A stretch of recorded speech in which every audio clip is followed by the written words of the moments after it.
Well, hey there. Thanks for checking out my videos. I do greatly appreciate it. So I'm underneath the Jag right now, just switching out shocks. So fun afternoon after work kind of thing. So what I'd recommend is if you're ever going to do this type of work, get yourself a can of Jig-A-Loo and spray everything down 2 or 3 days in advance so you get everything nice and loose. Also do a little bit of a WD-40 as well for good measure.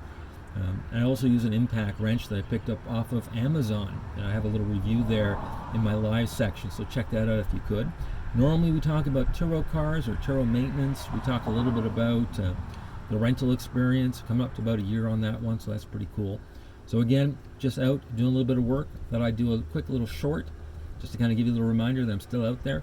And again, Saturdays or Sunday, depends on the schedule, I try and do a live session, runs about half an hour, and we talk about Turo, we talk about car repairs, we talk a little bit about ONVEC, licensing, wholesaling, that type of deal, and we kind of go from there. Okay, have a pleasant and enjoyable day.